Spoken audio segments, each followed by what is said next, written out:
Ada orang dalam 2-3 bulan sudah tanya, bila nak sampai bab semayang?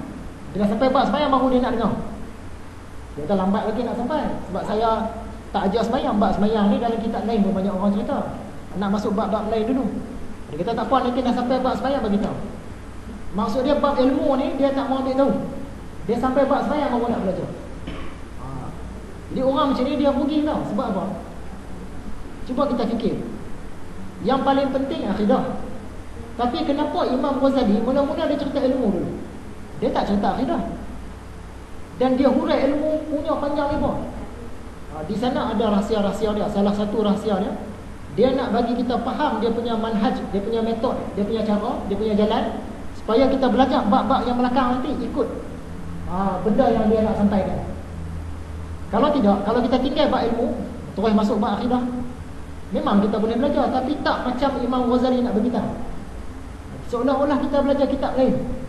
Bila masuk bab semayang, macam kawan kita tadi, bila sampai bab semayang baru dia nak dengar.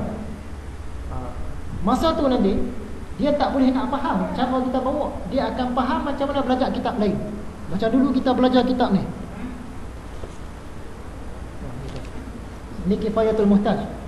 Ni Munyatul Musalli, bab semayang. Kalau kita tak lalui bab ilmu, kita masuk bab semayang terus, seolah-olah kita belajar kitab ni. Dia tak sama macam yang Imam Ghazali nak cerita. Sebab apa? Imam Ghazali dia cerita panjang lebar bab ilmu ni, sebab dia nak bagi kita faham dulu cara dia nak bawa tu macam mana. Jadi tak sama. Sebab tu dulu masa mula-mula nak mengajar kitab ni kan, Abang Muza yang sarankan, dia kata boleh bawa tak kitab ni, boleh tak bimbingan mukmin. Kitab bimbingan mukmin tu dia ringkasan kepada Ihya. Tak, insya-Allah boleh. Tapi bila balik ke rumah, nak bawa kitab bimbingan mukmin ni takut. Bawa okey, ramai orang bawa. Tapi takutnya Imam Ghazali cerita ni tak sampai. Sebab apa? Dalam kitab bimbingan mukmin tu, dia bab ilmu 8 muka surat. Dalam kitab Ihya ni bab ilmu 288 muka surat. Nampak beza dia jauh. 8 muka surat dengan 288 muka surat. Maksud dia banyak benda penting dalam tu nanti kita akan tertinggal. Tu bila orang tanya saya nak belajar kitab-kitab ringkasan Ihya, kata kalau ada tok guru mengajar kitab Ihya, pergi dekat Ihya terus. Sebab bila ringkasan ni mereka dah terbuang dah. Benda-benda yang penting tu kadang-kadang dia terbuang, dia tak perasan. Kadang-kadang niat dia bagus. Dia kata dia nak buang hadis-hadis yang dhaif. Tapi kadang-kadang bila buang hadis dhaif tu, kita tak boleh nak faham lah apa Imam Ghazali nak cerita. Imam Ghazali dia letak ayat Quran, dia letak hadis sahih. Kata bawah tu ada hadis dhaif. Kalau kita buang hadis dhaif tu, kita tak faham apa benda yang Imam Ghazali nak cerita.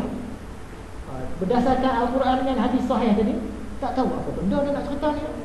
Bila kita tengok hadis dhaif bawah tu, oh ini maksudnya, baru kita boleh kait balik dengan ayat atas tu. Jadi yang terbaik belajar kitab Ihya terus. Sebab tu orang kata kalau tidak berada-ada, masakan tempua bersarang rendah. Kalau tak ada lah apa-apa kepentingan, buat apalah Imam Ghazali dia cerita sampai 280 muka surat bab ilmu saja, akidah tak masuk lagi tu. Sedangkan akidah nombor 1. Bab ilmu dulu dah cerita. Sebab dia nak bagi kita faham jalan dia tu nanti. Kalau tidak nanti kita terus masuk bab semayang, bab ilmu, bab zakat, kita dah ikut cara lain lah. Seolah-olah kita belajar kitab lain. Di situ rugi dah. Sebab tu kita bab ilmu ni panjang. Bab ilmu kita ni panjang. Ada penurian, kita sambung sikit lagi.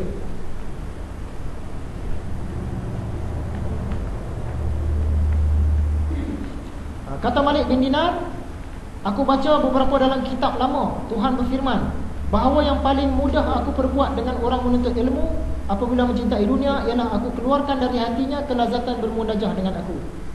Siapa orang yang ada ilmu, macam kita ni tak ada ilmu tak apa lah. Orang ilmuwan, ulama ni, tiba-tiba dia cinta pada dunia, maka Allah tarik kenikmatan bermunajat tadi berhubung dengan Tuhan tu tadi. Kita lompat yang last kali tu. Berkata Yahya bin Ma'az Ar-Razi kepada para ahli ilmu duniawi. Ni ulama-ulama dunia ni. yang kaya-kaya ni. Hai segala ahli ilmu, wahai ulama, istana kamu seperti istana Kaisar Romawi. Kaisar Romawi ni Maharaja Rom. Kata ulama, tapi kamu punya istana ni macam istana White House. Zaman dulu Rom, zaman sekarang ni Amerika lah. Zaman dulu ni dua kuasa besar dunia, Rom dan Parsi. Rom ni sebelah Turki ke Eropah, Parsi ni belah Iran.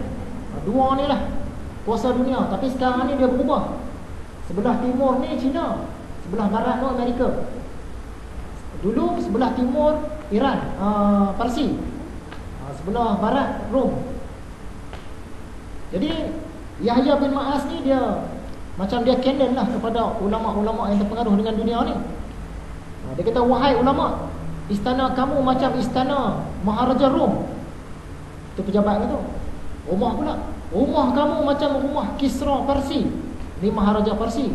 Kalau Rom dia sebut Kaisar, ataupun bahasa Inggerisnya Caesar, Julius Caesar, Kaisar. Kalau Parsi ni Kisra.